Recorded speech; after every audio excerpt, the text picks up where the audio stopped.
안녕하세요. 제 이름은 오선심이라고 합니다. 지금 제가 남편하고 따로 산 지 넉 달이 다 되어 가는데요. 이 모든 일의 시작이 바로 그 사람이었다는 걸 생각하면 지금도 기가 막힙니다.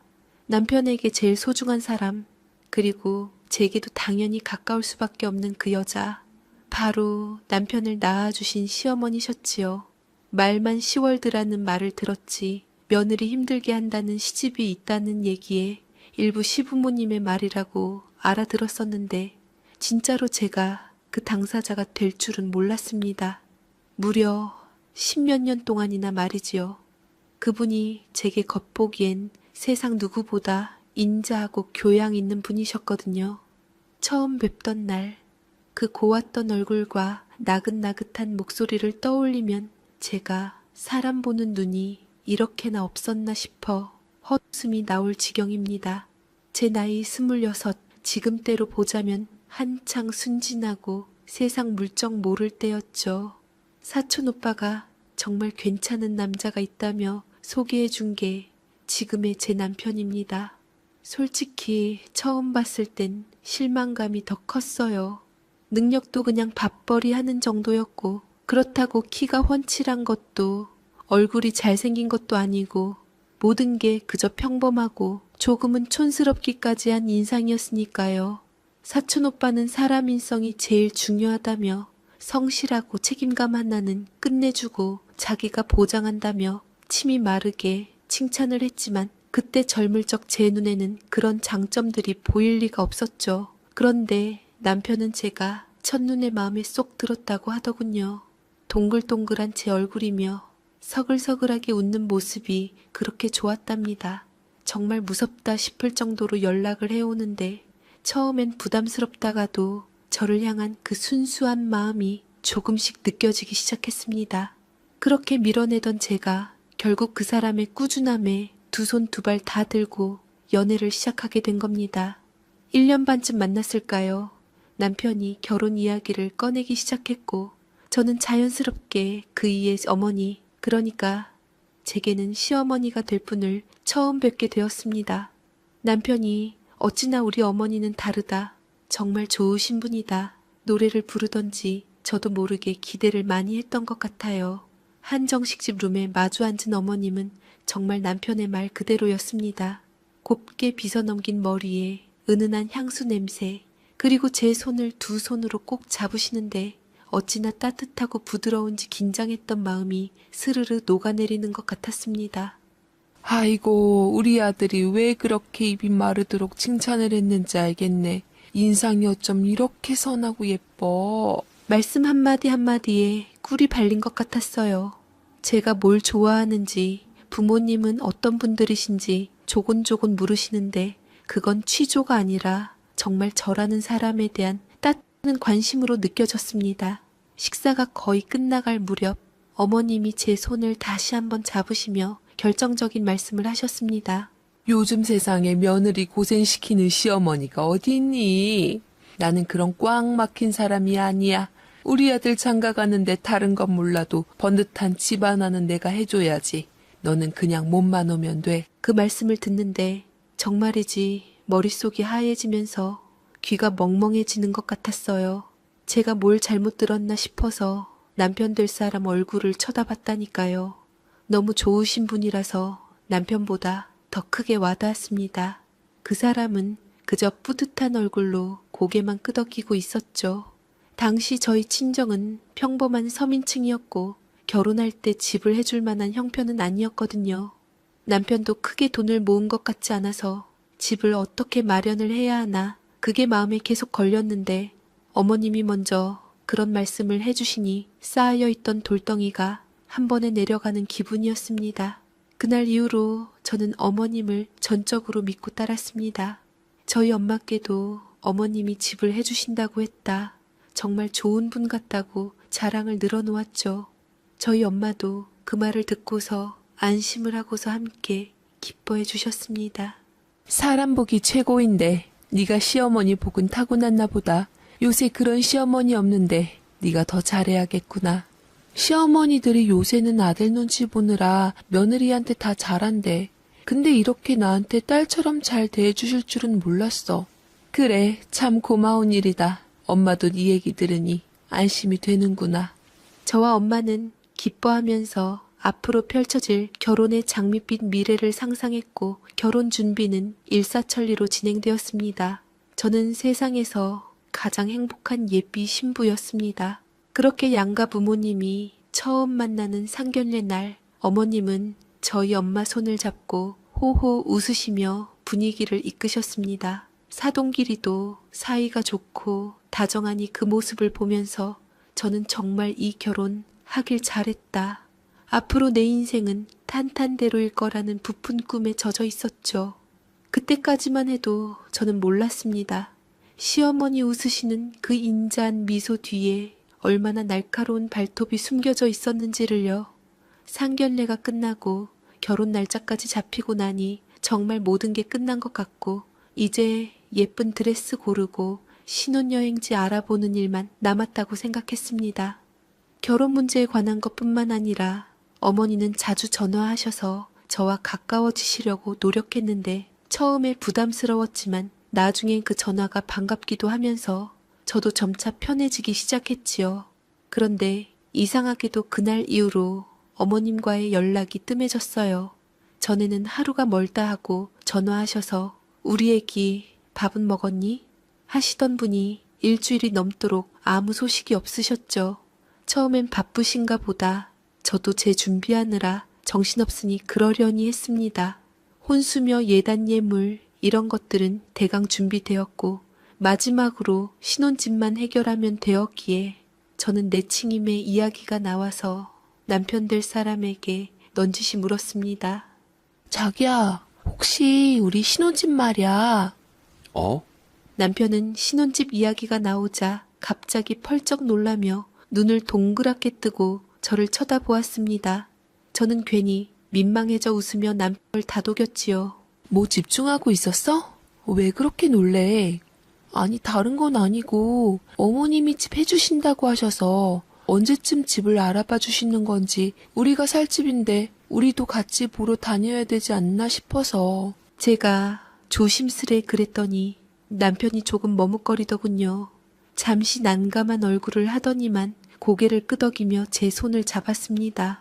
일단 집 문제는 엄마가 다 알아서 하실 거니까 걱정하지 마. 기다려보자.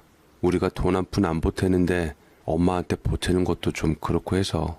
그렇게 남편은 되풀이하는데 그 표정이 어딘지 모르게 불안해 보였습니다. 뭔가 이상하다는 느낌이 들기 시작한 게 바로 그때부터였어요. 집 문제는 그때 유야무야 그렇게 넘어가 버리고 그 주 주말에 남편과 함께 어머님 댁을 찾아갔습니다. 맛있는 거라도 해주시려나 기대했는데 상에는 흔한 과일 하나 없이 썰렁했습니다. 어머님은 소파에 앉아 TV만 보고 계셨고 그날따라 뭐가 기분이 상하셨던지 저희가 들어왔는데도 눈길 한번 제대로 주지 않으셨죠. 그런 어머님의 모습은 처음 뵈어서 어색하기만 했지요. 무언의 침묵이 흐르다 분위기도 좀 바꿀 겸 내친임의 집 문제에 대해 궁금하기도 하고 해서 어머님께 직접 제가 먼저 용기를 내서 입을 열었습니다. 어머님, 결혼식도 조금씩 가까워져 오는데 저희 이제 집도 좀 보러 다녀야 할 것 같아서요. 그 말이 끝나기 무섭게 어머님이 TV를 끄시더군요. 그리고는 저를 위아래로 훑어보시는데 예전에 저를 보시던 그 따뜻한 눈빛이 아니었습니다. 차갑고 날카로운 마치 값을 매기는 듯한 그런 눈빛이었어요. 너 웃긴다? 지금 니들이 살 집을 나한테 독촉하는 거야? 나한테 집 맡겨놨어? 네? 그게 아니라 어머님께서 그때 집 문제는 해결해 주신다고 걱정하지 말라고 하셔서. 저는 뜻밖의 시어머니의 말에 당황해서 말씀하셨던 말을 했습니다.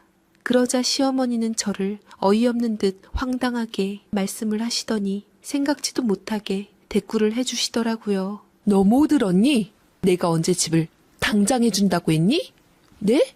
목소리 톤부터가 완전히 다른 사람이었습니다. 나긋나긋하던 음성은 온데간데 없고 싸늘하고 건조한 목소리였죠. 저는 너무 놀라서 아무 말도 할 수가 없었습니다. 제가 잘못 들었나 싶어 남편을 쳐다봤지만 그는 고개를 푹 숙인 채 바닥만 내려다보고 있었습니다.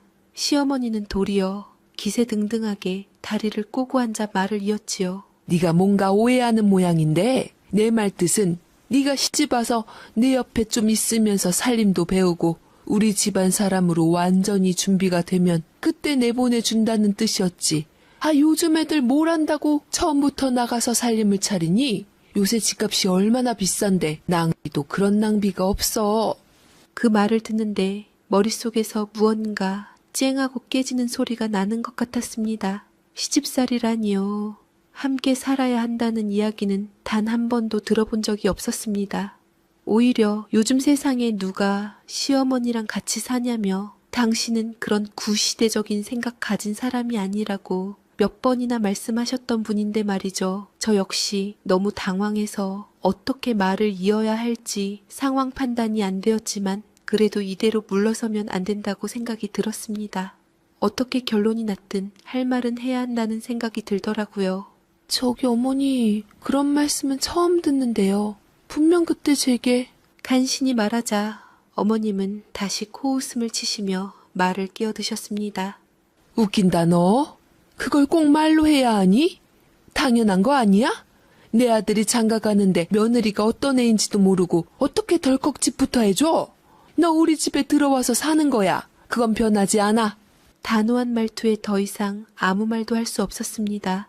제가 거기다 대고 말씀드리려 하자 남편이 저를 말리며 고개를 도리도리 저었고 되짚어야 할 말이 산더미였지만 행여나 따지는 걸로 보일까봐 저도 일단 감정을 수그리고 다시 생각하는 수밖에 없었습니다.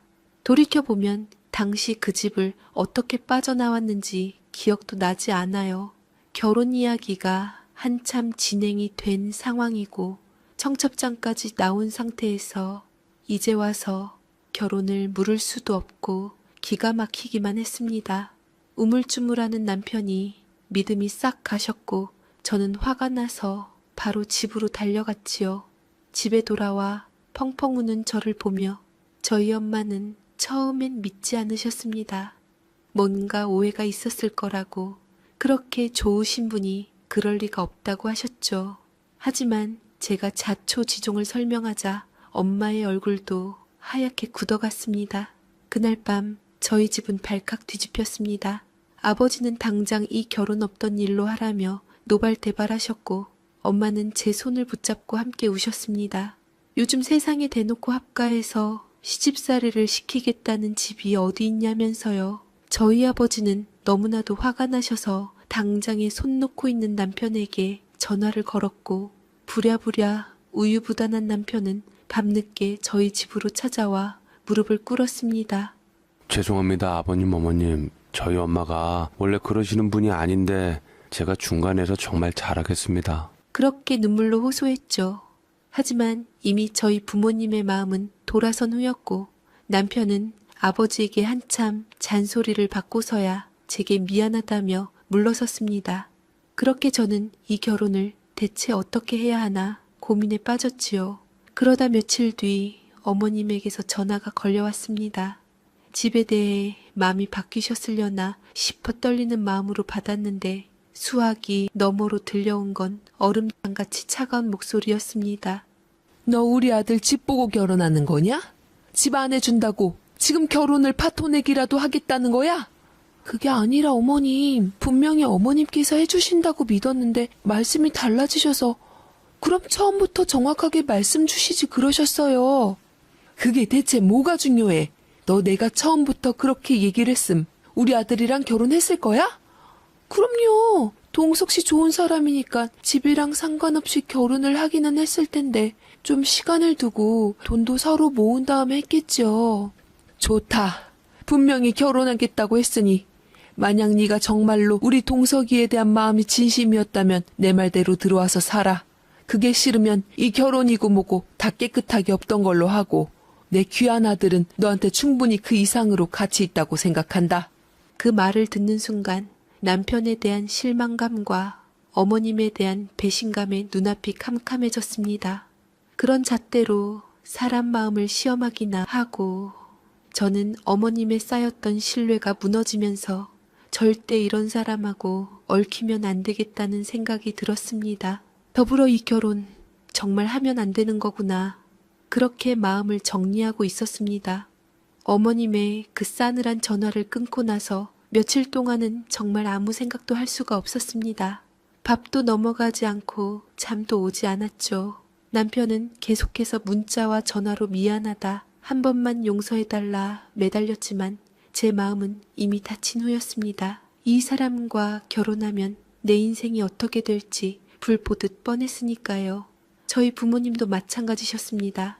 아버지는 그 집안과는 상종도 하지 말라며 못을 박으셨고 엄마는 제 얼굴만 보면 눈물부터 글썽이셨습니다. 하지만 그럼에도 불구하고 동석이는 우리 집에 찾아와서 부모님을 설득하고 저에 대한 믿음을 다시 회복하려고 밤낮으로 노력했습니다. 자기가 여태 고시 공부를 하느라 돈을 많이 못 모았는데 이제부터라도 성실하게 모아서 다 들여서 집을 사겠다며 절대로 시어머니랑 합가시키지 않고 우리만의 보금자리를 만들겠다며 눈물을 흘렸습니다. 그 와중에 부모님도 저도 마음이 흔들리고 시어머니와 별개로 동석이 진심이 느껴졌지만 시어머니를 생각하면 너무나도 괘씸하고 화가 나더라고요. 결혼은 집안 대 집안의 결합인데 제가 동석이가 좋다 한들 시어머니가 이렇게 나오면 함께 할 수 없다고 생각했기에 그렇게 파혼으로 마음이 기울어가던 어느 날이었습니다. 엄마가 동석이에 대해서 생각이 많으셨던지 한참 고민 후에 저를 조용히 부르시더군요. 며칠 사이 얼굴이 반쪽이 되신 엄마는 제 손을 잡고 한참을 아무 말 없이 바라보셨습니다. 그러다 결심한 듯 입을 여셨죠. 너 동석이랑 이대로 끝나는 거 상관없지? 괜히 집 때문에 주변에 휩쓸려서 그 사람이랑 헤어지는 건 아닌 거지? 저는 차마 대답을 할 수가 없었습니다. 솔직히 말하면 남편 될 사람에 대한 애정이 남아있었지만 이 상황 자체가 너무 비참하고 억울해서 무어라 말을 할 수가 없었어요. 제 침묵을 긍정으로 받아들이셨는지 엄마는 깊은 한숨을 내쉬더니 전혀 예상치 못한 말씀을 하셨습니다. 내가 보니 동석이 사람도 괜찮고 너에 대한 마음도 진심인 것 같더구나. 너도 입장이라는 게 있는데 괜히 청첩장까지 나온 마당에 결혼 뒤엎기도 그렇고 그걸로 회사 사람들에게 입방아에 오르내리는 것도 그러니 네가 동석이 좋아한다면 결혼해라. 그깟 집 때문에 내 딸 기죽는 꼴은 못 보겠다. 그 집 우리가 사면 될 거 아니냐? 뭐? 엄마가 집을 사겠다고? 저는 제 귀를 의심했습니다. 저희 집 형편에 집을 산다는 건 정말 쉬운 일이 아니었거든요. 엄마는 평생 쌈짓돈처럼 모아두셨던 돈과 여기저기서 빌린 돈을 합치면 작은 아파트 하나는 마련할 수 있을 거라고 하셨습니다. 그러면서 하시는 말씀이 딸 자식 시집 보내면서 돈 때문에 그런 수모를 겪게 했다는 사실에 며칠 밤낮으로 잠을 이룰 수가 없었다고 하셨어요. 그 여자 내가 볼 땐 네가 순하니 너를 아주 우습게 보는 거야. 제대로 길들이려고 하는 거지. 그런 사람하고 어떻게 합가해서 사니? 내 딸 고생시킬 수 없다. 엄마의 눈빛은 그 어느 때보다 단호했습니다. 저는 그런 엄마의 모습에 눈물이 쏟아졌습니다. 저를 위해 당신의 모든 것을 내어주시려는 엄마의 마음에 죄송하고 또 감사해서 한참을 울었습니다. 그 후 며칠 엄마는 정말 발에 불이 나도록 뛰어다니셨습니다. 부동산을 수십 군데 돌아다니며 저희 신혼집으로 살만한 곳을 알아보셨죠. 그리고 마침내 15평짜리 작은 복도식 아파트를 계약하셨습니다. 비록 작고 낡았지만 그 집은 제게 처음보다 더 소중하게 느껴졌습니다. 문제는 그 다음이었습니다. 이 사실을 어떻게 그쪽에 알려야 할지 막막했죠. 그런데 엄마는 걱정하지 말라며 직접 어머님께 전화를 거셨습니다. 그리고는 주말에 잠시 뵙자고 약속을 잡으셨어요. 저는 무슨 일이 벌어질까 싶어 불안했지만 엄마는 그저 제 어깨를 두드려 주실 뿐이었습니다. 약속 장소인 카페에 먼저 도착한 저희 모녀는 초조하게 어머님을 기다렸습니다. 얼마 후 어머님이 여유로운 표정으로 들어오셨죠. 아마 저희가 무릎이라도 꿇고 아들을 달라고 애원할 거라고 생각하셨을 겁니다. 자리에 앉자마자 어머님은 팔짱을 낀 채 고압적인 자세로 입을 열었습니다. 그래서 생각은 좀 해봤어? 우리 집에 들어와 살기로? 그때였습니다. 저희 엄마가 가방에서 서류 봉투 하나를 꺼내 테이블 위에 척 올려놓으셨습니다. 어머님이 이게 뭐냐는 듯 쳐다보자 엄마는 봉투를 열어 등기부등본을 꺼내보란 듯이 펼치셨습니다. 사부인, 이게 뭔지 아시겠지요? 제 딸 이름으로 된 집문서입니다. 비록 자꾸 보잘것없지만 두 아이가 시작하기엔 부족함이 없을 겁니다. 그러니 이제 우리 딸더러 들어와 살라는 말씀은 거두어 주셨으면 합니다. 등기부등본을 확인한 어머님의 얼굴이 순식간에 굳어지는 걸 저는 똑똑히 봤습니다. 당황한 기색이 역력했죠. 잠시 아무 말도 못하고 입술만 달싹이던 어머님은 이내 억지 웃음을 지으며 태도를 바꾸셨습니다. 어머, 사부인, 통도 크셔라. 제가 괜한 걱정을 했네요. 우리 선심이 정말 복도 많지 이렇게 든든한 친종을 뒀으니. 그렇게 상황은 순식간에 역전되었습니다. 어머님은 더 이상 시집살이에 대해 입도 뻥긋하지 못하셨고 저희는 그렇게 우여곡절 끝에 결혼식을 올리게 되었습니다. 결혼식 날 하객들 앞에서 세상 누구보다 인자한 시어머니인 척 연기하는 그분을 보며 저는 왠지 모를 씁쓸함을 느꼈습니다. 그리고 패백을 드릴 때 제 귀에 대고 나지막이 속삭이던 그분의 목소리를 저는 평생 잊을 수가 없습니다. 집 한 채 해왔다고? 유세 떨 생각 마라. 넌 이제부터 이 집 귀신이 되어야 할 사람이니까. 말도 어찌나 저렇게 섬뜩하게 느껴지던지 갓결혼한 새댁한테 이 집 귀신이 되어야 한다는 말은 그야말로 충격이었습니다. 저는 시어머니의 그 한마디에 앞으로의 제 결혼 생활이 결코 순탄치 않을 것임을 직감할 수 있었습니다. 솔직히 시어머니는 결혼 전에 이런 모습 알고 결혼했다 치지만 결혼 전 저희 부모님 앞에서 눈물로 용서를 빌며 제 편이 되어주겠다고 약속했던 남편은 어디로 갔을까요? 결혼식을 올리고 친정엄마가 해주신 저희 집에서 함께 살기 시작하면서부터 남편은 제가 알던 그 사람이 아닌 것 같았습니다. 분명 저와 우리 부모님께는 간이며 쓸개며 다 내줄 것처럼 잘하겠다고 약속했으면서 결혼 후에는 마치 가면을 벗어 던진 것처럼 그는 완벽하게 엄마의 아들로 돌아가 있었습니다. 그나마 신혼초에는 그래도 괜찮았어요. 어머님도 저희 집에 자주 오시진 않았고 남편도 제 눈치를 보는 듯 했죠. 하지만 시간이 조금 지나고 저희 생활이 안정되자 어머님의 방문이 잦아지기 시작했습니다. 처음에는 반찬이라도 하나 더 챙겨주시려는 마음이겠거니 감사하게 생각했습니다. 그런데 그 방문은 점점 감시와 간섭으로 변해갔습니다.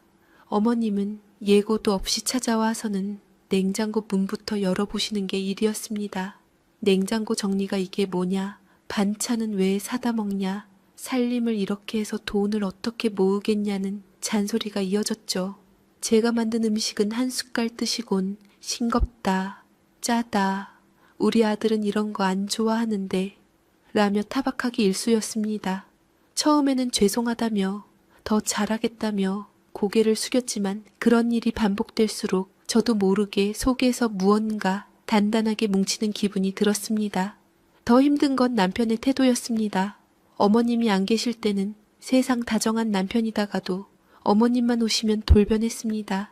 제가 어머님께 조금이라도 서운한 기색을 내비치거나 어머님의 잔소리에 반박이라도 할라치면 남편은 어김없이 어머님 편을 들었습니다.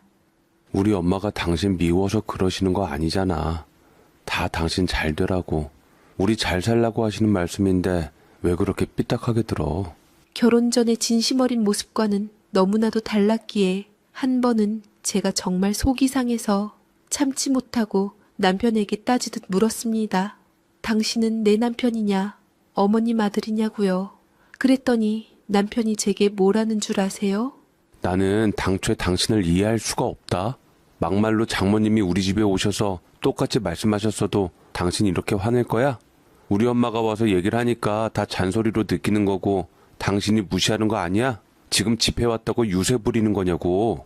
그 말을 듣는데 정말 할 말이 없더군요. 저희 엄마는 시어머니와 반대로 단 한 번도 저희 살림에 대해 이래라 저래라 하신 적이 없었거든요. 오히려 제가 힘들까봐 뭐든 도와주지 못해 안달이신 분인데 어떻게 이런 상황에서 우리 엄마를 걸고 넘어지는지 이해할 수가 없었습니다. 그때 깨달았죠. 아, 이 사람은 절대 내 편이 되어줄 사람이 아니구나. 이 집에서 나는 철저히 혼자구나. 결혼을 하면 안 됐었는데 후회가 막심했습니다. 하지만 이미 엎질러진 물이었지요. 그렇게 크고 작은 다툼들이 쌓여가면서 남편과의 사이는 점점 멀어졌습니다. 그러다가 아이가 생기게 되었는데 임신 기간 내내 남편이라고 제게 집에서 한 번도 살림을 도와준 적이 없었어요. 시어머니는 도리어 임신 기간에 게을러지면 안 된다고 제게 집안일이며 뭐며 감시하며 시켰지요. 너무 힘들었지만 우리 엄마 걱정할까봐 저는 친정집의 얘기도 맘대로 할 수가 없었습니다. 더군다나 뱃속 아기까지 생겼는데 어떻게 해서든 버티는 수밖에 없었어요. 아이가 태어나면 좀 나아지겠지 싶었는데 문제는 그렇게 아이가 태어나고 나서는 더 심해진 것이었습니다. 아이가 태어나니 이제는 어머님은 육아 방식에까지 사사한 건 간섭하셨습니다. 아이가 아토피가 있는데도 당신 방식대로 해야 한다며 아무거나 먹이려 하시고 제가 인터넷에서 찾아본 최신 육아 정보들은 전부 쓸데없는 짓이라며 무시하셨습니다. 그럴 때마다 남편은 어머니를 두둔하기에 바빴지요. 어머니도 우리 다 그렇게 키우셨어. 그래도 아무 문제 없이 잘 컸잖아. 당신 손주한테 해될 일 안 하시니까 제발 엄마 좀 믿어봐. 당신 그렇게 예민하게 구는 거 지친다 정말. 저야말로 점점 지쳐갔습니다. 남편에게 무언가를 기대하는 것조차 사치라는 생각이 들었죠. 그래서 그냥 입을 닫아버렸습니다. 어머님이 무슨 말씀을 하셔도 네, 어머님 하고 남편이 무슨 말을 해도 대꾸하지 않았습니다. 그렇게 제 마음의 문을 걸어 잠그고 나니 차라리 편하더군요. 그렇게 저는 꾹 참고 하루하루 버티며 아이만 보고 살아가게 되었는데 그러던 어느 겨울날이었습니다. 아이가 초등학교 2학년이 되었을 때였죠. 추운 날씨에 길이 꽁꽁 얼어붙었던 날 어머님에게서 다급한 전화가 걸려왔습니다. 아니, 내가 길이 미끄러운 빙판길에 넘어졌는데 발목을 크게 다친 것 같다. 얼른 와봐야겠다. 네? 많이 다치셨어요? 얼른 가겠습니다, 어머님. 그 소식을 듣고서 저는 남편과 함께 허둥지둥 병원 응급실로 달려갔더니 어머님은 발목에 깁스를 한 채 침대에 누워 계셨습니다. 의사 말로는 발목뼈에 금이 가서 한동안은 거동이 불편할 거라고 하더라고요. 그 얘기를 듣고 남편과 시어머니는 한참을 얘기를 하더니만 이내 남편은 제게 당당하게 말을 했습니다. 이건 무조건 당장 우리 엄마 우리 집으로 모셔야 하는 상황이야. 다쳐서 엄마 혼자서는 아무것도 하실 수 없으니 아들 된 도리로 당연히 모셔야 한다고 생각해. 이런 상황에서 설마 싫다고 하진 않겠지? 솔직히 마음이 편치만은 않았습니다. 그동안의 일들을 생각하면 앞으로 벌어질 일들이 눈에 선했으니까요. 하지만 다친 분을 나 몰라라 할 수는 없는 노릇이었습니다. 병원에서도 길어야 석 달이면 깁스를 풀 수 있을 거라고 했으니 딱 석 달만 참자. 자식된 도리라고 생각하자. 그렇게 스스로를 다독였습니다. 그렇게 어머님은 휠체어를 타고 저희 집으로 들어오셨습니다. 현관문을 들어서는 어머님의 얼굴을 보는데 제 눈에는 분명히 보였습니다. 아파서 고통스러운 표정 뒤에 숨겨진 아주 희미하고 알 수 없는 미소가 말이죠. 그때 그 미소의 의미를 알아차렸어야 했는데 저는 애써 외면하고 말았습니다. 그리고 그 선택이 앞으로 제게 어떤 결과를 가져올지 그때는 정말 상상조차 하지 못했습니다. 저희 집에 들어오시면서 어머님이 하신 말씀이었습니다. 저도 처음에는 진심으로 어머님을 돌봐드릴 생각이었습니다. 다치신 분이 얼마나 불편하실까. 식사부터 잠자리까지 신경 써서 챙겨드렸죠. 하지만 그 결심이 무너지는 데는 그리 오랜 시간이 걸리지 않았습니다. 석 달이 지나고 병원에서 깁스를 풀었는데도 어머님은 당신 집으로 돌아가실 생각을 안 하셨습니다. 깁스는 풀었지만 여전히 발목이 욱신거린다. 한 걸음 떼기도 힘들다 하시며 하루 종일 소파에 누워 계셨죠. 병원에서는 꾸준히 걷기 운동을 해야 회복이 빠르다고 했는데도 막무가내였습니다. 그렇게 넉 달, 5달이 훌쩍 지나갔습니다. 정말 이상한 건 그렇게 아프다는 분이 제가 출근만 하면 집안에서 누구보다 활발하게 움직이신다는 점이었습니다.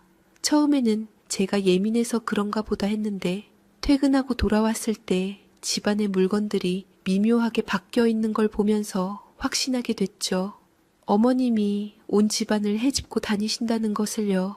한 번은 퇴근하고 집에 왔는데 베란다에서 이상한 냄새가 나는 겁니다. 나가봤더니 휴대용 가스 버너 위에 커다란 들통을 올려놓고 무언가를 시커멓게 태우고 계셨습니다. 가까이 가서 보니 그 안에는 제 속옷과 남편 속옷이 뒤엉켜 있었어요. 어머님, 이게 다 뭐예요? 지금 뭐 하시는 거예요? 뭐긴 뭐 하는 거야? 네가 하도 눈치를 주니 내가 속옷들 모아서 삶아주고 있는 거 아니냐? 그게 무슨 말씀이세요? 제가 무슨 눈치를 줘요? 왜 말씀을 그렇게 하세요? 뭐? 내가 틀린 얘기를 했니? 암튼 난 니들 도와주려고 한 것뿐이다. 한마디로 제가 부탁한 적도 없는데 제가 눈치를 줬다는 억측을 하시면서 마음대로 안방 서랍장을 열어 속옷을 꺼내다 삶으신 거죠. 문제는 면이 아닌 속옷들도 있어서 색이 빠지고 원단이 쪼그라들어 전부 못 입게 되어 버렸다는 겁니다. 너무너무 속이 상하더라고요. 또 한 번은 제가 아끼는 실크 블라우스 때문에 큰 소리가 났습니다. 드라이클리닝을 맡겨야 하는 옷인데 그걸 보시고는 돈 아깝게 무슨 드라이냐며 기어코 손빨래를 하셨어요. 결과는 말할 것도 없었죠. 비싼 옷은 완전히 망가져 걸레짝처럼 변해버렸습니다. 제가 속상해서 한마디 했더니 좋은 마음으로 해준 사람한테 도리어 화를 낸다며 서운해 하시더군요. 찬장은 왜 그렇게 매일같이 뒤집어 놓으시는지 모르겠습니다. 제가 정리해둔 그릇이며 식료품들을 전부 꺼내서 당신 방식대로 다시 정리해 놓으시는데 정작 제가 필요할 땐 어디에 뭐가 있는지 찾을 수가 없었습니다. 유통기한이 넉넉하게 남은 참치캔이나 라면 같은 것들은 몸에 안 좋은 거라며 경비 아저씨나 이웃들에게 전부 나눠주기 일쑤였죠. 무엇보다 저를 화나게 했던 건 저희 딸아이 문제였습니다. 아토피가 있는 아이라 먹는 것부터 입는 것, 집안 환경까지 제가 얼마나 신경을 쓰는데요. 그런데 어머님은 그게 다 집이 더러워서 그런 거라며 화장실에 락스를 한 통을 다 들이붓고 청소를 하셨습니다. 그 독한 냄새 때문에 아이와 저는 며칠 동안 눈을 제대로 뜰 수도 없었어요. 미세먼지가 최악인 날에도 집안 공기를 환기시켜야 한다며 하루 종일 창문을 활짝 열어두셔서 그날 밤 아이는 기침하느라 잠을 설쳐야 했습니다. 말하자면 정말 끝도 없습니다. 하루하루가 지뢰밭을 걷는 기분이었어요. 오늘은 또 무슨 일이 터질까? 어머님이 또 무슨 사고를 쳐놓으셨을까? 퇴근하는 발걸음이 무거웠습니다. 결국 참다 못한 제가 폭발하고 말았습니다. 그날도 어머님이 제 화장대를 멋대로 정리하시다 아끼던 향수를 깨뜨리신 겁니다. 저는 더 이상은 안 되겠다 싶어 단호하게 말씀드렸습니다. 어머님, 제 물건이고 이 집 살림이고 제발 좀 아무것도 만지지 마세요. 좋은 마음으로 하시는 건 알겠지만 지금 전부 다 망가뜨리고 계세요. 제 딴에는 최대한 감정을 누르고 말씀드린 거였는데 어머님은 그 자리에 주저앉아 우시기 시작했습니다. 아이고, 내가 늙어서 이 집에서 이런 구박을 받는구나. 아들 집에 와서 며느리 눈치 보느라 숨도 제대로 못 쉬겠다. 시어머니는 온갖 사고라는 사고는 다 쳐놓고는 책임은 저한테 떠맡기는 말도 안 되는 대성통곡을 하셨죠. 그때 마침 남편이 퇴근하고 돌아왔습니다. 울고 있는 어머니와 굳은 얼굴로 서 있는 저를 번갈아 보더니 자초지종을 듣지도 않고 제게 화부터 냈습니다. 당신 제정신이야? 지금 우리 엄마한테 무슨 짓 했어? 엄마가 좋은 마음으로 해주시다가 실수 좀 할 수도 있는 거 아니야? 그걸 가지고 이렇게까지 엄마를 몰아세워야겠어? 장모님이 그랬어도 당신 이렇게 냉정하게 말할 거야? 그 말을 듣는 순간 참고 있던 무언가가 끊어져 버렸습니다.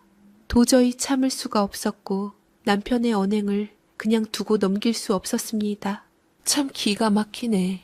우리 엄마였으면 애초에 남의 물건에 함부로 손대지도 않아. 그래, 네 애미 잘나서 좋겠다. 그러자 어머님은 제 말에 확 소리를 지르시며 더 서럽게 우셨고 남편은 그런 어머니를 감싸 안고 저를 원망스러운 눈으로 쳐다봤습니다. 그 순간 이 집에서 저는 완벽한 악역이 되어 있었고 내 침임에 아이 방으로 들어와 문을 잠궈버렸지요. 너무 속상했지만 저를 걱정하는 아이를 잘 달래고 재웠습니다. 저도 모르게 눈물이 나면서 잠든 아이의 얼굴을 보며 생각했습니다. 더 이상은 이렇게 살 수 없다고 무언가 결단을 내려야 할 때가 왔다고 말입니다. 그날 밤 이후로 어머님은 저를 없는 사람 취급하셨고 남편 역시 제게 단 한마디도 말을 걸지 않았습니다. 아침에 일어나 각자 출근하고 저녁에 돌아와 각자 잠자리에 들기까지 집안에는 숨 막히는 침묵만이 흘렀죠. 이런 분위기 속에서 가장 힘든 건 어린 딸아이였습니다. 아이는 제 눈치를 보고 아빠 눈치를 보고 할머니 눈치를 보느라 주눅이 들어 있었습니다. 저는 더 이상 이 상황을 방치할 수 없다고 판단했습니다. 이 집의 주인은 저이고 제 딸을 보호해야 할 의무도 저에게 있었습니다. 주말 아침 남편이 잠시 운동하러 나간 사이 저는 거실 소파에 앉아 계신 어머님께 다가갔습니다. 그리고 최대한 감정을 배제한 채 사무적인 말투로 입을 열었습니다. 어머님, 병원에서도 이제 다 나으셨다고 하고 더 이상 저희 집에 계실 이유가 없는 것 같아요. 다음 주 주말까지는 댁으로 돌아가 주셨으면 좋겠습니다. 제 말을 들은 어머님의 얼굴이 딱딱하게 굳었습니다. TV 리모컨을 쥔 손에 힘이 들어가는 게 보였죠. 어머님은 저를 쳐다보지도 않은 채 텔레비전에 시선을 고정한 채로 말씀하셨습니다. 내가 내 아들 집에 반년을 있건 1년을 있건 네가 무슨 상관이야? 그 말을 듣는데 억눌러왔던 감정들이 한꺼번에 터져 나오는 것 같았습니다. 저도 모르게 목소리가 커졌습니다. 내 아들 집이라뇨? 어머님, 말씀은 똑바로 하세요. 뭔가 기억이 잘못되신 모양인데 이 집 저희 결혼할 때 저희 친정에서 안 도와주셨음 없었을 집이에요. 어머님이 그때 말 바꿔서 집 안 해주셨던 거 기억 안 나세요? 실제로 제 명의로 되어 있는 집이기도 하고요. 그러니 엄밀히 말하면 아들 집이 아니라 제 집이죠. 뭐라고? 그동안 단 한 번도 꺼내지 않았던 말이었습니다. 치사해 보일까봐, 속물처럼 보일까봐 마음속에 꾹꾹 눌러 담아두었던 말이었죠. 제 말이 끝나자마자 어머님은 자리에서 벌떡 일어나셨습니다. 그리고는 제 얼굴을 향해 손가락질하며 온갖 말을 쏟아내기 시작했습니다. 세상에 이게 집유세로구나. 우리 아들이 얼마나 너한테 집 못해와서 시달리고 살았을지 아주 소름이 돋는다. 무서운 것 같으니 아주 코딱지만한 낡은 아파트 한 채로 꼴 같지 않구나. 독사 같은 것. 네가 그러고도 사람이냐? 이 말 외에 더 심한 욕설이 섞인 말까지 함께 듣기에도 귀가 더러워질 정도로 입에 담기 힘든 말들이었습니다. 저는 그저 아무 표정 없이 어머님을 바라보기만 했습니다. 더 이상 상처받을 감정조차 남아있지 않았거든요.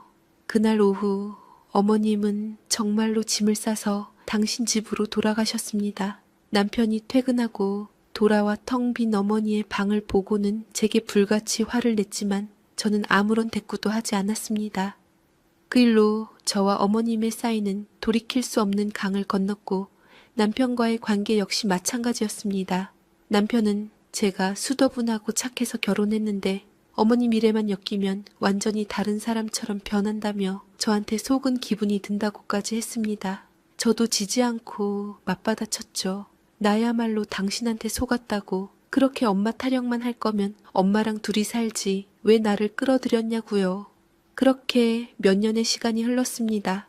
시어머니 때문에 시작한 싸움은 쉽게 꺼질 줄 몰랐고 남편도 고집부리고 저도 이제 시어머니라면 진저리가 났기에 저희 부부는 그저 딸아이 때문에 한 집에 사는 룸메이트나 다름없는 사이가 되어버렸죠. 시어머니만 아니면 아무 문제 없던 사이였는데 시어머니 때문에 다 이렇게 되었지만 제 발등 제 손으로 찍은 죄라고 생각하고 그냥 제 운명이려니 자식만 보고 살았습니다. 그러다 올 봄에 어머님 생신이 다가왔습니다.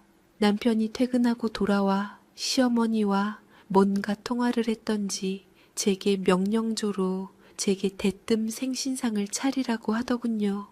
가뜩이나 좋은 말로 해도 될까 말까인데 그것도 시어머니 생신상을 명령조로 차리라고 하니 당연히 싫다고 했습니다. 그동안의 일을 생각하면 어머님 얼굴도 보고 싶지 않았으니까요. 그랬더니 남편이 한숨을 푹 쉬며 말했습니다. 당신 정말 너무하네. 어머니 연세도 있으신데 앞으로 생신상 몇 번이나 더 받아보시겠어? 그 말을 듣는데 정말 어이가 없었습니다. 또 시작이네. 어머님 아직 칠순도 안 되셨는데 무슨 소리야? 그리고 당신이 얼마나 잘 돌봐드리는데 천년만년 사실 것 같은데? 저도 참지 못하고 쏘아붙이자 남편은 저더러 말이 왜 그따위냐며 노발대발했습니다. 결국 그날도 크게 싸웠고 남편은 어머님을 모시고 나가서 외식하는 것으로 결론을 내렸습니다. 원래 안 가려고 했는데 딸 때문에 어쩔 수 없이 마지못해 그 자리에 따라 나섰죠. 그런데 그 식사 자리에서 어머님이 갑자기 잘 잡수시다가 이내 숟가락을 탁 내려놓고 기가 막힌 황당한 말씀을 꺼내셨습니다. 그동안 계속 생각하고 쌓인 말을 뱉으면서 아들의 손을 꼭 잡으며 기대시며 울먹이시기까지 하시더라고요. 나도 이제 가족이랑 같이 살고 싶구나. 혼자 사니 너무 외롭기도 하고 힘들다. 막말로 내 친구들은 다들 자식들 집에서 편하게 사는데 왜 나만 이렇게 외롭게 혼자 살아야 하는 건지 내 신세가 너무 처량해. 그러면서 저를 빤히 쳐다보시며 아들을 옆에 두시고 기세등등하게 저를 쏘아보시며 결론을 지으셨습니다. 그래서 말인데 나도 이제 너희랑 같이 살아야겠다. 집에 혼자 있으니 우울증도 오는 것 같고 힘들어 죽겠다. 또 나이가 있으니 혼자면 쓰러질까 봐도 겁나고 내가 살면 얼마나 살겠냐. 저는 물을 마시다 그대로 뿜을 뻔했습니다. 남편은 미리 시어머니랑 짠 듯 눈을 찡긋거리며 옆에서 맞장구를 치며 분위기를 몰아갔습니다. 아이고, 엄마. 제가 진작 모셨어야 했는데 죄송해요. 당연히 연세가 있으신데 우리가 모셔야지요. 진주야, 그치? 너도 할머니랑 같이 사는 게 좋지? 그렇게 딸까지 동원하며 맞장구를 치고 있었죠. 딸은 불편해서 제 눈치와 아빠 할머니 사이 눈치를 보며 어쩔 줄 모르고 물만 벌컥벌컥 들이켰습니다. 아들과 엄마 모자 둘이서 아주 만담을 하는 것 같아 헛웃음이 나왔습니다. 저는 생각해 볼 것도 없고 단호하게 싫다고 했습니다. 죄송합니다만 그렇게는 어려울 것 같아요. 서로 불편해서 안 될 것 같고 더 이상 여러모로 얼굴 붉히기 싫어서요. 저는 최대한 직접적으로 제 거절의 뜻을 분명하게 정했습니다. 하지만 남편은 제 말을 들은 척도 하지 않았습니다. 그날 이후로 매일같이 저를 들볶기 시작했죠. 며칠 뒤 퇴근하고 현관문을 열었는데 저는 그 자리에 얼어붙고 말았습니다. 현관에 놓인 익숙한 신발 한 켤레, 그리고 거실 소파에 너무나도 당당하게 마치 자기 집 안방인 것처럼 편안하게 앉아 TV를 보고 있는 어머님의 모습이 보였습니다. 현관에 서서 거실 소파에 앉아 계신 어머님을 보는 순간 저는 아무 소리도 낼 수가 없었습니다. 몸이 그대로 굳어버리는 것 같았죠. 어머님은 저를 발견하고는 아무렇지도 않게 리모컨으로 채널을 돌리며 말씀하셨습니다. 왔니? 네 남편이 데리고 왔다. 이제 여기서 지낼 거니까 그렇게 알아. 그 말을 듣는데 지난 세월이 주마등처럼 스쳐 지나갔습니다. 결혼 전에 약속 파기, 시도 때도 없는 간섭, 남편의 배신, 그리고 몇 년 전에 그 끔찍했던 학과 생활까지 모든 것이 다시 반복될 거라는 생각에 눈앞이 아찔했습니다. 남편은 제게 단 한마디 상의도 없이, 아니 제가 그렇게나 완강하게 거절했는데도 기어코 자기 뜻대로 일을 저지르고 만 겁니다. 그날 밤 남편과 저는 제 평생 가장 크게 싸웠습니다. 제가 미쳤냐고, 어떻게 나한테 말 한마디 없이 이럴 수 있냐고 소리를 질렀지만 남편은 조금도 미안한 기색이 없었습니다. 오히려 제게 삿대질까지 하며 고함을 질렀지요. 엄마가 저렇게 힘들어 하시는데 자식된 도리로 당연한 거 아니야? 당신은 피도 눈물도 없어? 라며 저를 비난했죠.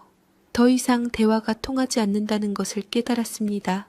이 사람은 변하지 않습니다. 아니, 변할 생각이 전혀 없는 사람이었습니다. 제 집은 다시 지옥으로 변했습니다. 예전에는 아프다는 핑계라도 있었지만 이제는 아예 눌러앉을 작정으로 오셨기 때문에 어머님의 간섭은 더욱 노골적이고 대담해졌습니다. 수건은 왜 이렇게 접냐? 음식은 왜 이렇게 만드냐? 청소는 왜 이렇게 안 하냐? 하루 종일 제 뒤를 따라다니며 잔소리를 퍼부으셨죠. 심지어 저희 부부가 쓰는 안방 화장실까지 마음대로 사용하셨습니다. 거실에도 화장실이 있는데 굳이 안방까지 들어오셔서 새벽에도 벌컥벌컥 문을 열고 들어오시기 일쑤였죠. 제가 불편하다고 하자 남편은 말도 안 되는 소리를 또 나불대기 시작하더라고요. 그럼 차라리 우리가 작은 방으로 가고 안방을 어머니께 내어드리자. 아주 입으로 똥을 싸는구나 정말. 뭐? 야, 너 그런 더러운 말 누구한테 배웠어?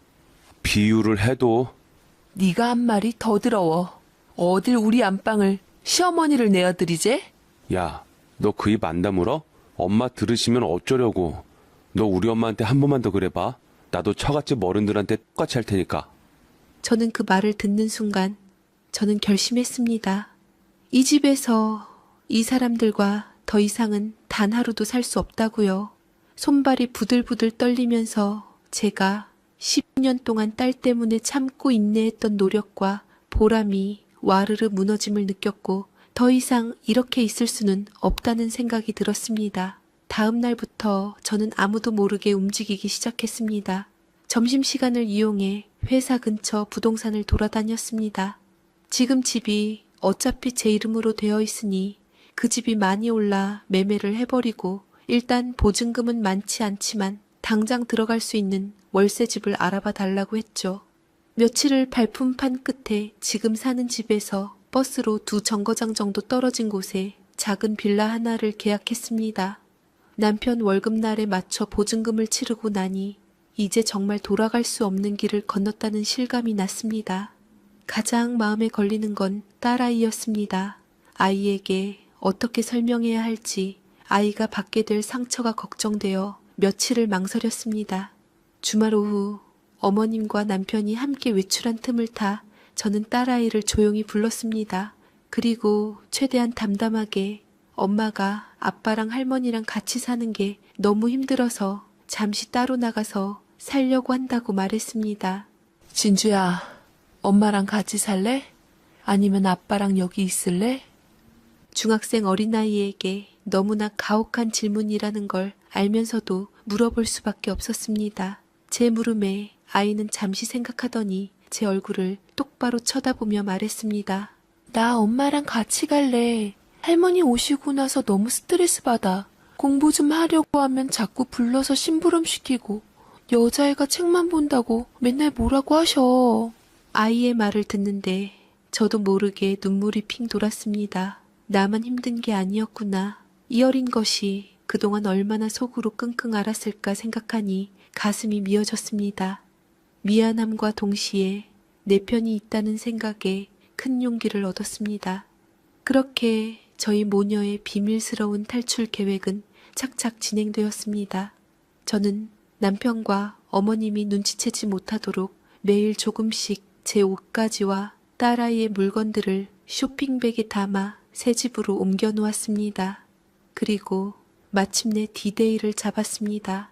남편이 회사 야유회로 1박 2일 집을 비우고 어머님이 경로당 모임으로 하루 종일 외출하시는 날이었습니다.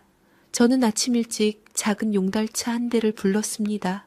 꼭 필요한 가구 몇 개와 남은 짐들을 싣는데 1시간이 채 걸리지 않았습니다. 텅 비어가는 집을 둘러보는데 시원섭섭한 기분보다는 이제야 숨통이 트이는 듯한 해방감이 더 컸습니다. 마지막으로 식탁 위에 제가 미리 작성해둔 이혼 서류 한 장을 올려두었습니다. 그리고 딸아이의 손을 잡고 저를 올가매던 그 집을 미련 없이 나섰습니다. 새 집으로 향하는 차 안에서 딸과 저는 아무 말 없이 서로의 손을 꼭 잡고 있었습니다. 새 집은 작고 낡았지만 그 어떤 좋은 집보다 아늑하고 편안하게 느껴졌습니다. 짐을 대충 풀고 나니 저녁 시간이 훌쩍 지나 있었죠. 이사하는 날에는 짜장면이라며 딸아이와 저는 거실 바닥에 신문지를 깔고 앉아 마주보고 짜장면을 먹었습니다. 아무도 우리를 간섭하지 않고 누구의 눈치도 볼 필요가 없는 이 시간이 얼마만인지 모르겠습니다. 딸아이는 짜장 소스를 입가에 잔뜩 묻힌 채 여기 너무 좋다며 환하게 웃었습니다. 그 웃음을 보는 순간 제가 정말 잘한 선택을 했다는 확신이 들었습니다. 그렇게 평화로운 저녁을 보내고 있을 때였습니다. 남편에게서 전화가 걸려왔습니다. 술을 잔뜩 마셨는지 혀가 잔뜩 꼬인 목소리였습니다. 당신 어디야? 집에 불도 꺼져 있고 엄마 혼자 계시는데 밥도 안 차려드리고 어딜 싸돌아다녀? 저는 잠시 숨을 골랐습니다. 그리고 최대한 차분하고 담담한 목소리로 대답했죠. 나 그 집 안 들어가. 당신이 그토록 위하는 어머니랑 둘이 오붓하게 살아. 나랑 진주는 이사했어. 참고로 그 집 매매로 내놨다? 그런 줄 알아. 수화기 너머로 순간 정적이 흘렀습니다. 남편은 제가 한 말을 제대로 이해하지 못한 것 같았습니다. 잠시 후 술 기운이 확 깬 듯한 목소리로 되물었습니다. 뭐? 그게 무슨 소리야? 당신 지금 장난해? 당신이 이 집 내놓으면 우린 어딜 가라고? 장난 아니야. 식탁 위에 서류 올려놨으니까 확인해봐. 당신이 원하는 대로 됐잖아. 시어머니 댁으로 들어가던지 그건 알아서 하고 이제 어머니 편하게 모시고 살아. 당신한테 잔소리할 사람도 없고 당신 구박하는 사람도 없으니 얼마나 좋아? 야! 제 말이 끝나자마자 남편은 거의 비명에 가까운 소리를 질렀습니다. 미쳤냐? 제정신이냐? 당장 들어오지 못하냐며 온갖 고함을 질러댔죠. 전화기 너머로 들려오는 그 소란의 옆에서 짜장면을 먹던 딸아이가 깜짝 놀라 저를 쳐다봤습니다. 그리고는 제 손에 들린 휴대폰을 낚아채더니 있는 힘껏 소리쳤습니다. 아빠, 우리 엄마한테 소리 지르지 마. 아빠한테 할머니 소중한 것처럼 나한테도 우리 엄마 소중해. 생각지도 못했던 아이의 행동에 저는 잠시 멍하니 딸아이를 바라봤습니다. 아이는 금방이라도 울음이 터질 것 같은 얼굴로 휴대폰을 꼭 쥐고 있었죠. 저는 아이에게서 휴대폰을 건네받아 더 이상 들을 것도 없다는 듯 통화 종료 버튼을 눌렀습니다. 전화를 끊고 나니 10년 묵은 책증이 한 번에 쑥 내려가는 기분이었습니다. 그동안 남편과 어머님에게 당했던 서름과 분노가 눈 녹듯 사라지는 것 같았죠. 유치하게 들릴지 모르겠지만 내 편이 있다는 사실이, 그것도 내 딸이 온전히 내 편이 되어 주었다는 사실이 저를 얼마나 강하게 만드는지 몰랐습니다. 저는 딸아이를 꼭 끌어안았습니다. 아이의 작은 등을 토닥이며 괜찮아. 이제 다 괜찮아. 라고 속삭였지만 그건 어쩌면 저 자신에게 하는 말이었을지도 모릅니다. 그날 밤 남편에게서 수십 통의 부재중 전화와 문자가 와 있었지만 저는 확인하지 않았습니다. 대신 딸아이와 함께 뽀송뽀송한 이불을 덮고 나란히 누워 잠이 들었습니다. 지난 몇 년간 단 하루도 편히 자본 적이 없었는데 그날은 정말 신기할 정도로 깊고 편안하게 잠들 수 있었습니다. 다음 날 아침 남편이 야유회에서 돌아왔을 겁니다. 그리고 식탁 위에 놓인 이혼 서류를 직접 확인했겠죠. 그가 어떤 표정을 지었을지, 어머님은 또 어떤 반응을 보이셨을지 궁금하지 않다면 거짓말이겠지만 더 이상 그들의 감정에 휘둘리고 싶지 않았습니다. 이제부터는 오롯이 저와 제 딸의 행복만을 생각하며 살기로 마음먹었습니다. 앞으로 어떤 어려움이 닥칠지 모르지만 적어도 어제의 저보다는 오늘의 제가 훨씬 더 행복하다는 것, 그것 하나만은 분명했습니다. 제가 집을 나온 후 며칠 동안은 정말 아무런 연락도 받지 않았습니다.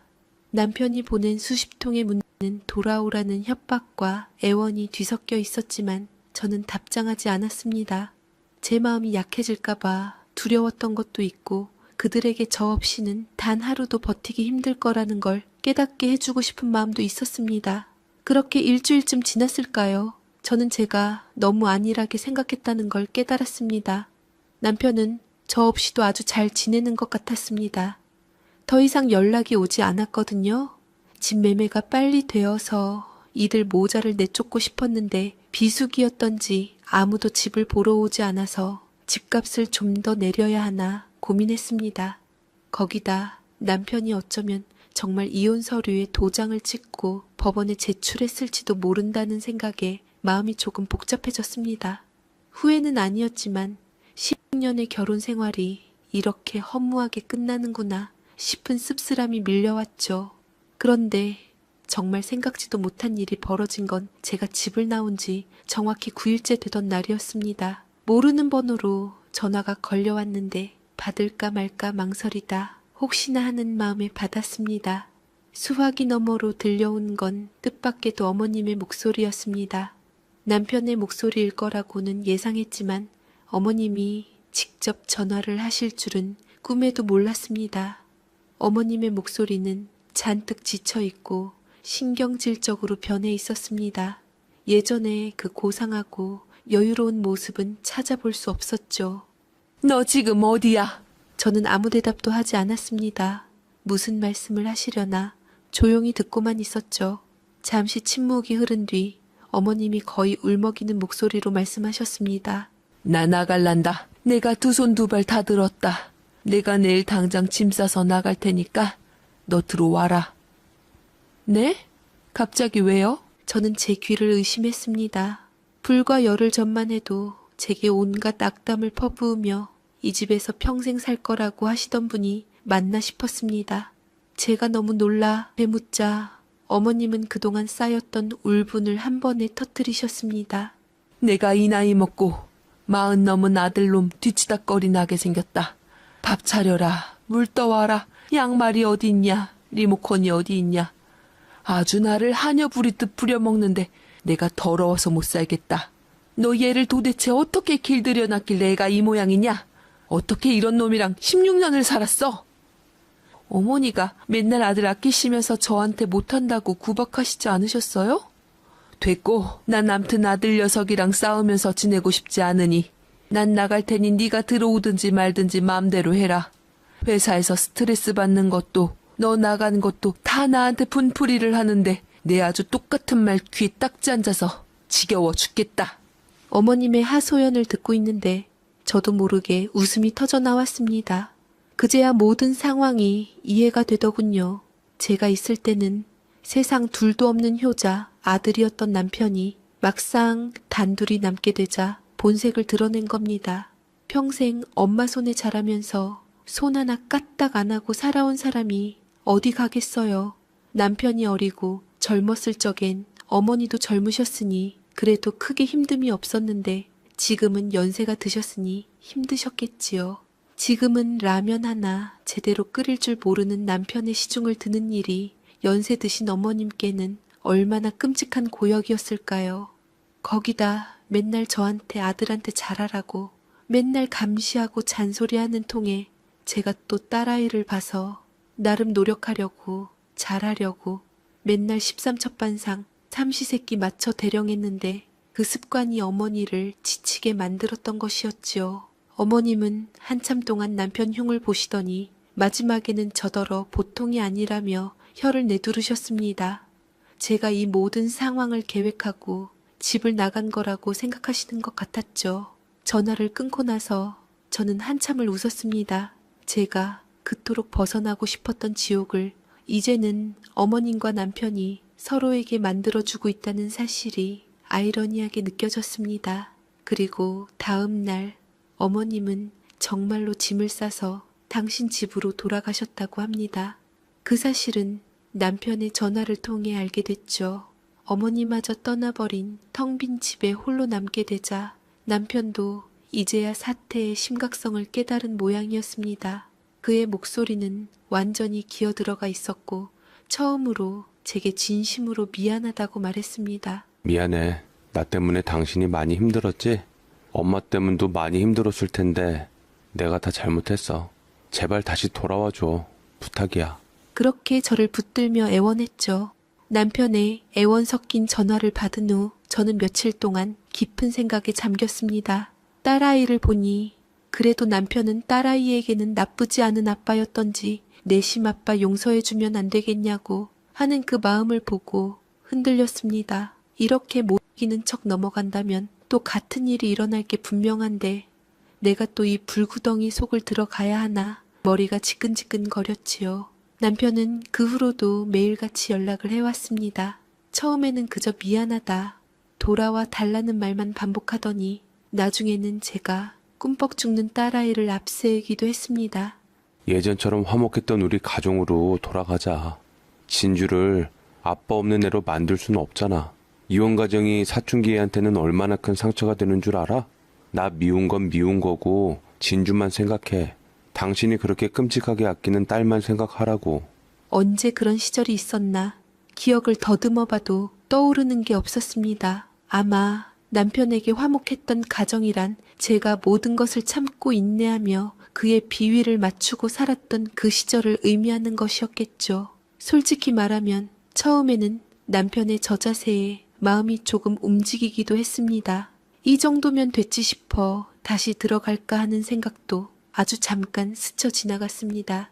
하지만 곰곰이 생각해보니 제가 집을 나온 이후로 단 한 번도 불행하다고 느낀 적이 없다는 걸 깨달았습니다. 오히려 스트레스 받을 일이 없으니 몸도 마음도 훨씬 가벼워졌고 딸아이와 웃는 시간도 훨씬 많아졌습니다. 굳이 그 지옥 같던 곳으로 다시 돌아갈 이유가 없었습니다. 그렇게 딸을 걱정하는 사람이 어머님을 집에 들이겠다고 했을 때는 아이가 받을 스트레스는 안중에도 없었는지 묻고 싶었습니다. 저는 더 이상 남편의 말에 휘둘리지 않기로 했습니다. 그렇게 넉 달이라는 시간이 흘렀습니다. 지금 저는 여전히 딸아이와 함께 저희만의 작은 보금자리에서 살고 있습니다. 남편과는 주말에 가끔 딸아이를 데리고 밖에서 만나 식사를 하는 정도로만 보고 있습니다. 남편은 만날 때마다 다시 합치자는 이야기를 꺼내지만 저는 아직 그럴 마음이 없습니다. 다시 예전처럼 남편 뒤치다꺼리를 하고 언제 또 돌변할지 모르는 어머님의 비위를 맞추며 살 자신도 의지도 없으니까요. 재밌는 건 이 모든 일의 원인이었던 남편과 어머님의 사이가 완전히 틀어져 버렸다는 겁니다. 남편은 이 모든 상황이 어머님 때문에 벌어진 일이라며 어머니를 원망하고 있고 어머님은 그 9일 동안 아들의 게으름과 이기적인 성격에 완전히 질려버리셨다고 합니다. 얼마 전에는 남편이 어머님 댁에 반찬을 얻으러 갔다가 네 마누라한테 가서 해달라고 해라. 라는 소리를 듣고 문전박대를 당했다며 제게 하소연을 하더군요. 그 이야기를 듣는데 어찌나 웃기던지 참 사람 인생 알다가도 모를 일이라는 생각이 들었습니다. 저는 당분간은 이렇게 지낼 생각입니다. 그 사이에 집이 팔려서 저는 그동안 집값이 올라 큰 돈을 갖게 되었고 남편은 저처럼 집에서 쫓겨나 회사 앞 작은 고시원에서 지내고 있네요. 아직 딸 때문에 이혼은 하지 못했지만 남편이 이 시간을 통해 정말 뼈저리게 반성하고 한 가정의 가장으로서 남편으로서 자신의 역할이 무엇인지 깨닫게 될지도 모르죠. 아니면 영원히 깨닫지 못할 수도 있고요. 결과가 어떻게 되든 저는 괜찮습니다. 저는 이미 제 행복을 제 손으로 되찾았으니까요. 이제 생각해보면 어머님이 저희 집에 들어오셨던 것이 오히려 제게는 전화위복이 된 셈입니다. 어머님 덕분에 남편과 따로 살게 되었고, 그 덕분에 저는 지난 16년간 잃어버렸던 제 자신과 평온한 일상을 되찾을 수 있었으니까요. 정말 살다 보니 별일을 다 겪습니다. 어쩌면 저는 이 모든 상황을 만들어주신 어머님께 감사해야 할지도 모르겠습니다. 긴 제 이야기 들어주셔서 정말 감사합니다.